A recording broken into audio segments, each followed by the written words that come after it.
chrétiens et surtout les gouvernants. Les journées de cette veuve sont faites de prières. Elle implore le Très-Haut de la préserver d'un éboulement de terrain. Quand il pleut, la maison secoue.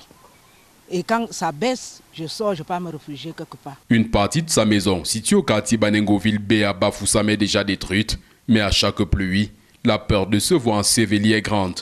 2016, que la maison-ci a commencé, j'ai tout fait pour arrêter ça. Et en commençant, on m'avait dit qu'on devrait mettre les bus pour que le torrent descende. Jusqu'à nos jours, je n'ai jamais vu ces bus. Et chaque année, ça ne fait que s'aggraver. Ça ne fait que s'aggraver. Les petits-enfants que j'avais, j'ai dit que ça ne peut pas nous prendre, nous deux, nous tous. Je les ai amenés à Douala rester avec leur grand frère. Je suis seule dedans. L'érosion a formé ce grand ravin qui menace d'avaler le reste de sa maison.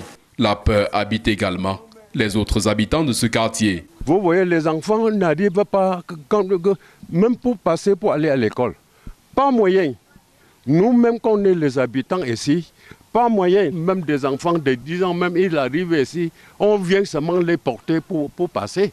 On est vraiment, si vous pouvez nous sauver.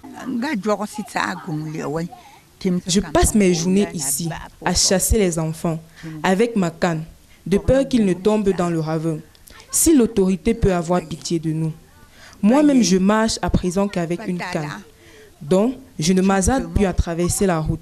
Sinon, j'aurai les vertiges et je risquerai de tomber dans le ravin et on me demandera où sont mes enfants.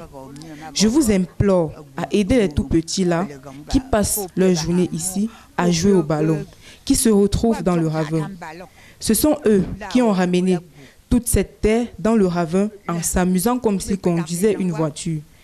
Et c'est quand je gronde que les enfants sortent du ravin. J'ai tant vu, le risque est énorme. Aidez-nous, aidez-nous, nous qui sommes handicapés. En plus de la menace que représente ce ravin qui prend chaque jour un peu plus de volume, l'état de la route inquiète aussi. Même quand il n'a pas plu, la circulation est difficile, y compris pour les porte-tout. Ce n'est pas facile de se déplacer ici au quartier parce que la route est très impraticable.